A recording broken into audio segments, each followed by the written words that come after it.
Well, it's gone pretty well for us. We've been able to get outdoors, which is something that we haven't been able to do in years past, and kind of confined to the sports complex. But getting outdoors has helped us a lot. It's given us a lot of ability to do live pitching and live hitting and seeing things outside of a cage. So it's really gone well for us. Defensively, I think that all the girls have been working hard as far as that goes. Offensively, last year we struggled on offense, and I'm hoping that we've changed some things in our batting routines and taking a closer look at players, and I think it's paid off for us so far.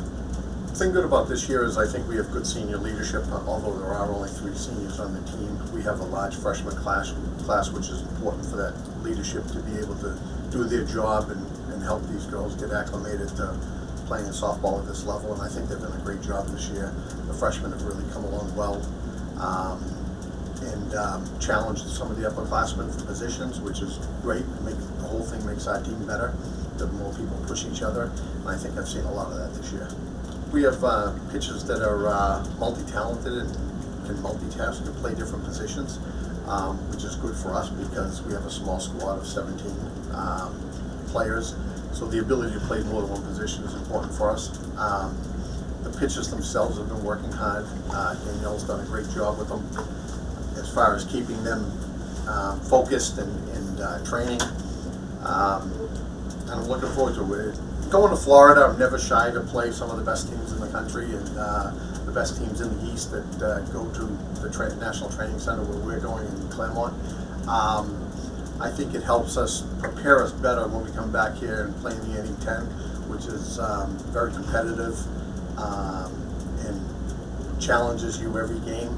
So playing some of these better teams, I think really forces the girls to get better while we're in Florida. We realize that we're playing a lot of split schedule this year. We're playing 6 regional games down there, which are very important to us. But there's nothing that's going to be easy about this trip. They're really going to be challenged. When we come back from break, we have a little over a month to get ready for our first games in Florida. And this year I've noticed we have a different vibe going on at practice. Everyone's really motivated. Everyone gives their 100% every single day at practice. And I'm really excited for the season because I've never played with a team who has so much heart. Well, our motto this year is "We can and we will." And after the preseason poll a couple weeks ago, we were fired up by it because normally we're in the top part of it. Like I would say number 2 or 3 we get voted. This year we were voted number 5. So that really motivated us to be at the top of the pack. So we had our motto of the year, "We can and we will," just to instill confidence in everyone. I'm really excited about our defense this year. Everyone has been playing extremely aggressive in practice. You see girls laying out every day, giving their all. One thing that we've been working on a lot this year is communication. Every practice we work a little bit on communication among the infielders, and that's been going really well. Also, we have depth in every single position this year, ranging both to the infield and outfield, and I think that's going to help us have a really strong defensive year. So this is the second year that we're working with a strength and conditioning coach, and we have a pretty decent lift regimen. We're in the weight room 2 to 3 times a week. Everyone's upping their weights, and I think girls are really starting to see that their work in the weight room is translating into their work at practice. The hitting has gotten stronger, the throws have gotten more powerful, and I think that is a testament to how hard we're working, not just during practice, but outside of practice. We also have girls that are doing extra conditioning on our off days. We might catch a girl on a run. It's really about what you do outside of practice that's going to make the difference in the little things, and I think we have that down this year.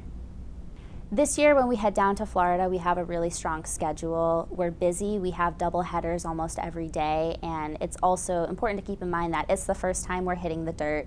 We've been inside for our entire preseason dealing with the New England weather, so this is our first opportunity to see how we can play on a field, how we can move on the field, and get used to actually seeing the ball in action again. When we get back from Florida, we have about a week to reflect on our Florida experience, take what we learned, the highs, the lows, and then apply it full swing right into our season. That 1 week of time we're going to need that to regroup and to physically, emotionally get ready for the long stretch of our season. As an outfielder, communication is really important, and that's something that we've been stressing a lot, not only in fall ball, but also throughout the preseason. It's really hard to work on outfielding when you're stuck inside and you can't get out on the field and kind of track the ball and see where your speed will take you. But nevertheless, we've been working really hard on communicating with each other in the outfield, calling for balls, running after them, backing each other up. But we've also been communicating a lot with the infield. So we work on relays, we work on positioning and throwing to the cuts. So overall, we're really emphasizing this year that the communication throughout the field, between outfielders, between the infield and outfield, is really what's going to be our biggest shot at success. And I think so far we've been doing a really good job. So we'll see how it plays out in Florida, and we'll take what we need to learn and go from there. So I think the pitchers have been working really hard this year. We've been doing a lot of extra workouts, really long workouts, so I think the endurance is up a lot from last year. Going into the Florida trip, I feel really comfortable with pitchers being able to work all 7 innings and being able to come in for relief at any time. I think also the pitching staff this year, with how big it is, everyone complements each other really nice. Everyone kind of has different pitches, so you're able to get that drop ball, curveball pitcher, and then kind of complement it with the screwball, rise ball pitcher. So I think it's going to work out really well. So the 3 captains this year, we've always been just us in our class, so we're a really cohesive group. I think that over the past 4 years, we've learned how not only each other plays, but how we work off the field too. And so I think we each bring something different to the table, but it's really helped in the sense of leadership and captainship, because everyone can kind of bring something differently, and it helps the team work as one cohesive group. So with our Florida schedule this year, we're playing some really tough teams. There's some regionally and nationally ranked teams, and I think that it's really going to help our team push ourselves and rise to a new level. You can't expect with playing the same competition over and over again to get any better, so I think pushing ourselves to these really good teams helps us pick up our pace of play and pick up our overall competitiveness.